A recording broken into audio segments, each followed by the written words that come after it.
right, we are going to be looking some more at scatter plots, and so we're going to start with the one that says test grades. So Tom decided to see if the amount of time he studies for a test affects what grade he receives. He recorded how long he studied for each test and the score he received in the table to the right. Create a scatter plot below of the data Tom recorded. So we have 181, 2.5 hours and 93. Remember, we want to make good, strong dots. 0 hours, he made a 62.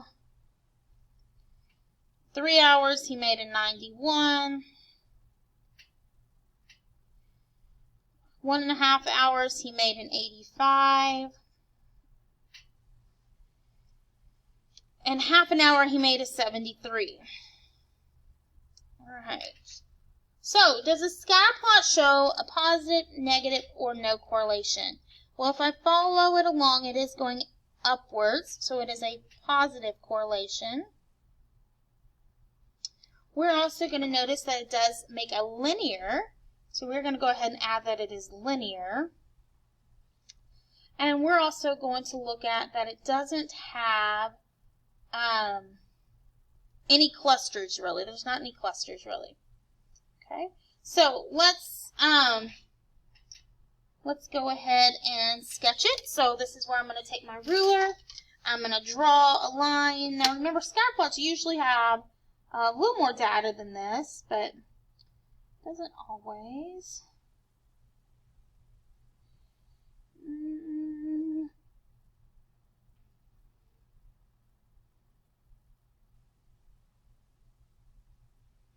So there's my scatter plot. I got 2 above, this one's kind of above, and 2 below, and 1 kind of on it.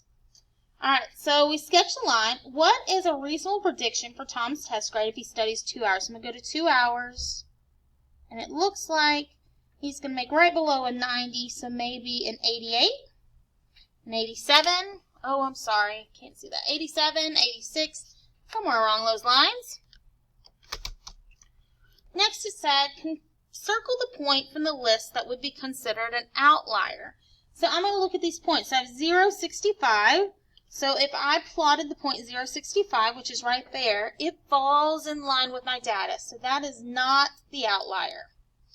If we plotted 180, it's about right there where my pencil is. That's not an outlier. 1.5, 55 would be down here. That's pretty far from my data. Well, let's check our last one. 3.5 hours making a 100. That's within our data. So our outlier, if we plotted those 4 points, would be 1.5 hours and making a 55. Okay, there are no clusters here. In our original data, there is not an outlier, so that's pretty reasonable. We have an outlier. Okay, let's look at the next one. It's mountain temperatures. Pam is climbing Mount Fuji in Japan. She began her climb 1,000 meters above sea level. As she climbs, she records the temperature at different elevations. The table below shows the temperature she recorded. Create the scatter plot. So we're going to create it. So 1,000 is my sea level, and 22 is my temperature. So here's 1,000. This is 20 to 25, so 22 is going to be a little bit below halfway. 1250, we're going to have 20. At 1500, we're going to have 17.5. At 1750, we're going to have 14.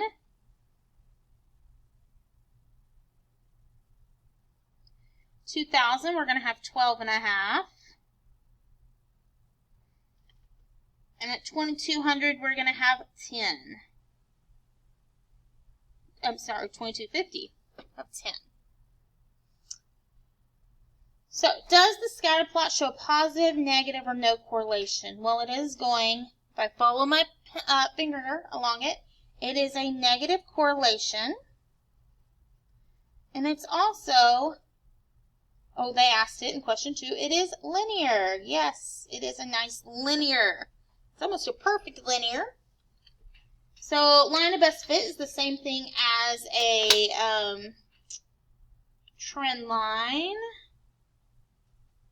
So I'm going to draw my trend line. Probably should have gone a little bit higher because I have 2 below and maybe 4 above, but that's pretty close. Prediction for the temperature at 2,500. So here's 2,500. I'm going to guess it's around, around 7. 7 or 8 would probably be good guesses, depending on how your trend line is.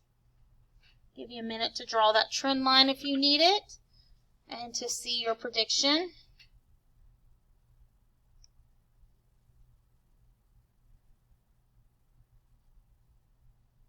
Okay, and now we're going to look. In our original data, we don't have any clusters. They do cluster around the line. We don't have an outlier. They all fit very nicely together. So let's see one of these points that would be an outlier. So 1100 is about right here, and 21.5 is about right there. So that would fit in pretty nicely on with our data. So that's not it. 1510, that is pretty low.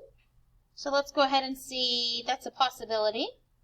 We always check all of our data though. 1750 and 15, that'd be right there. That fits in nicely with my data.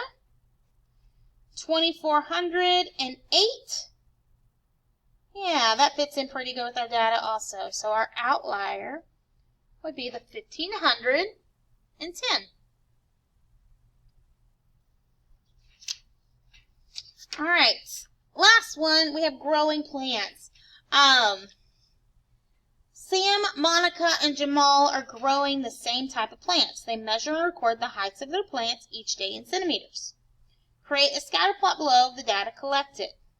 Okay, so we're going to go to day 1, and we're going to have 3 numbers we're going to plot. So what I want you to do is I want you to pause this video, and I want you to go ahead and plot it all. And when you're done, push play, and I'm going to also pause this video, and all of my data is going to be there as well.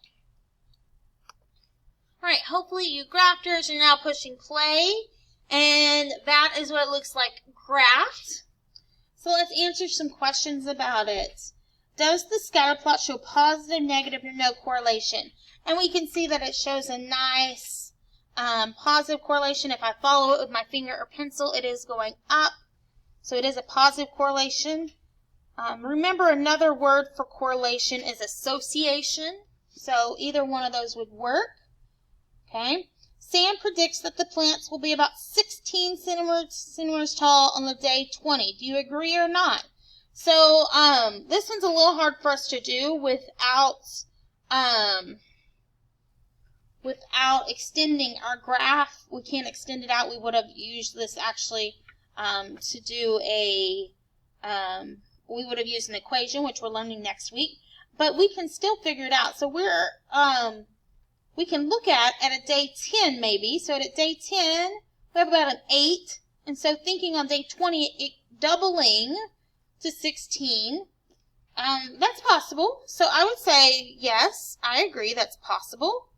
And because of that reason, at 10 days, at day 10,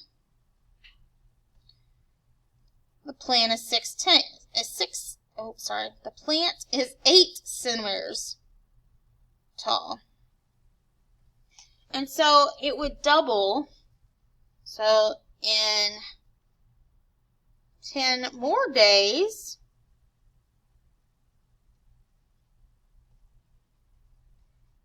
it would grow 8 more centimeters. Okay. Now in class, we're going to actually have where people are going to partner and talk about what they think about this one, kind of come to conclusions. So if you have a different conclusion, feel free to share it with me, especially if you want to know why I think this a little bit more. That's fine. When you're at home, you are doing your learning on, you are responsible for part of that, asking questions and getting more information. Does the data show a linear or nonlinear relationship? So I'm going to say, in general, it is linear. It does start to curve a little bit right here, but I'm going to say that it still has a nice, decent linear path. I could hear an argument for nonlinear also. Which point is an outlier? So here's our outlier. So our point there is 12, comma, our y value was 3. So possible explanation, again, this is where in class partners and groups are going to discuss why they think this is possible. So some possibilities may be that it broke and now it's shorter, so it grew too tall. And if you've ever seen a plant grow, if you don't stabilize it, it does eventually can break. And so maybe it broke and that's why it went down. Maybe it was bad measurement. Maybe he meant to say 13, though that'd be kind of a leap, or maybe he just measured incorrectly that day. So those are some examples of why that outlier is that way. I do like the discussion of what are some possible explanations for an outlier, and this is a good one to discuss.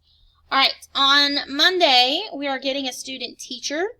The last student teacher didn't help with videos or anything, but this one I'm hoping to be able to help with some videos. So if you hear a different voice in the next 7 weeks, then I wanted to let you know that that is a student teacher.